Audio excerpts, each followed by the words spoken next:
In the beginning, just network aggressively. Okay. Try to figure out a niche.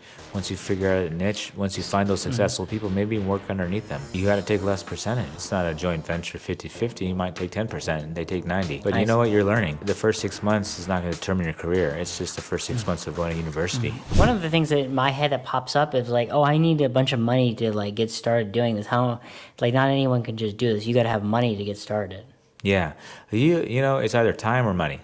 Pick Okay. one. So if you don't have any money, you have to spend time to put bandit sites, to maybe do like, online, marketing on Facebook and all the different websites, right? So you either have to spend time or money. It's only one of the two. I see. So if you have money, how do you approach if you're starting? So let me restart this. So say if you're starting out, you don't have much money. Like, what are kind of the like steps if you were to start all over again and you don't have much money? How would you kind of get started in your head? I would first go to a lot of the real estate investor meetings in the local, like in like Austin. meetups and stuff like that. Yeah, just get immersed, talk to as many people, and then listen to a bunch of podcasts like this one. Try to understand the industry, and try to set times to talk to older people that are more experienced. Just try to grab coffee and meet them at the meetups. So the more in the beginning, just network for the first 3 months aggressively. Okay. Try to figure out a niche. Once you figure out a niche, once you find those successful people, maybe work underneath them.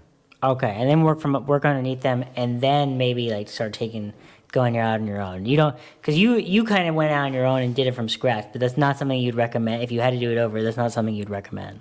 Yeah, I think you can go faster with some guidance. Okay, so it's best to like partner up with somebody and see if you can. That's the most optimal way. Yeah, absolutely. Because that way you're not having to make the same mistakes that they made, and then you can do it on maybe their dime, or like at least the risk is kind of like split. Yeah. But isn't that so my thought is that's going to be tough to like have to build enough trust that someone wants to like do a co-partner deal with somebody. You got to take less percentage. It's not like it's not a joint venture 50-50. You might take 10% and they take 90. But you know what? You're learning. The first 6 months is not going to determine your career. It's just the first 6 months of going to university.